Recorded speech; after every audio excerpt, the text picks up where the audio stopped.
राजन, ध्रुव जी के पावन चरित्रों को जो लोग श्रवण करते हैं वो नरक में नहीं जाते हैं, भगवान के ध्रुव समान जाकर के भगवान के वैकुंठ धाम में निवास करते हैं। इस कथा का यह फल श्रुति है। प्रेम से बोलिए श्री लक्ष्मी नारायण भगवान की जय हो, शंकर भगवान की जय हो।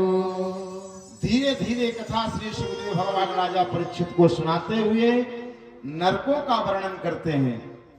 बोले महाराज, प्रत्येक व्यक्ति अपने जीवन में, क्योंकि कर्मणा जायते जंतु,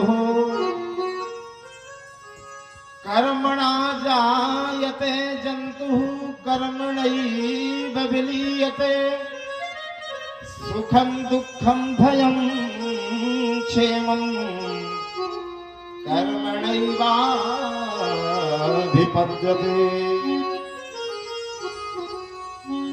बोले राजन, प्रत्येक व्यक्ति अपने कर्म के अनुसार सुख और दुख स्वतः प्राप्त करता है।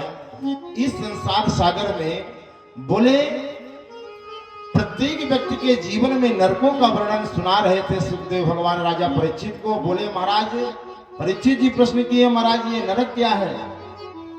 बोले महाराज, इसमें 27 प्रकार के नरकों का वर्णन कर रहे हैं।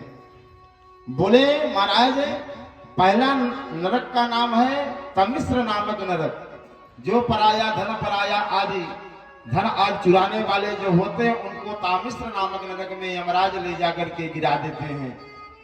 बोले महाराज, एक है रौथ नामक नरक है, जो लोग बिना मतलब के नाना प्रकार के अहंकार घमंड आदि करते हैं, सज्जनों को परेशान करते हैं, ऐसे लोगों को यमराज ले जाकर के रौथ नामक नरक में गिराते हैं। बोले महाराज, एक काल सूत्र नामक नरक होता है, जो अपने माता पिता ब्राह्मण गुरु आदि को लात मारता है, परेशान करता है, नाना प्रकार के कष्ट देता है। ऐसे जीव को यमराज ले जाकर के काल सूत्र नामक नरक में ले जाकर के गिरा देते हैं। बोले महाराज, एक सूकर नामक नरक है, वो कैसा है महाराज? बोले महाराज, जो बिना अपराध के दंड देते हैं, ऐसे लोगों को यमराज ले जाकर के सूकर नामक नरक में ले जाकर के गिराते हैं।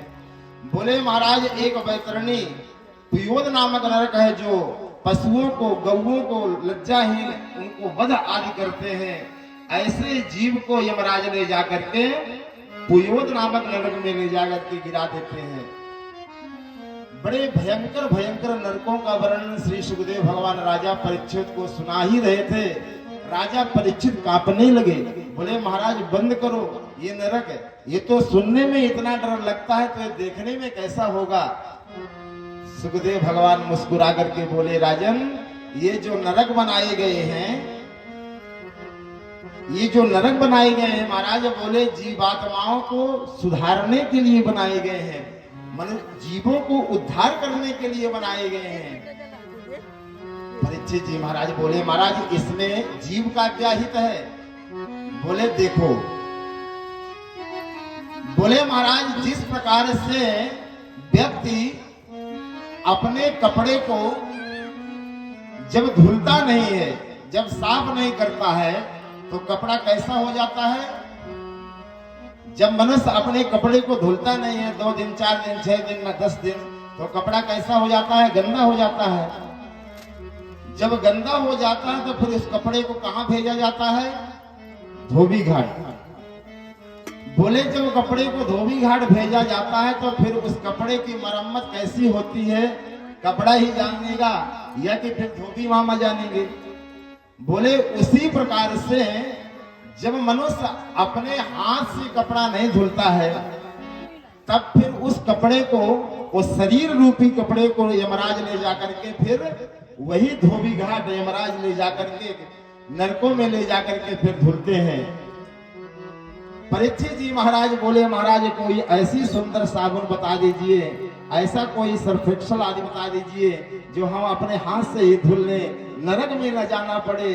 और तब कहते हैं, महाराज नोट करो कौन सा साबुन है, कौन सा सर्फ एक्सेल है। तो सुखदेव भगवान बताने लगे, बोले रामा रामा रटते रटते, रामा रामा रटते की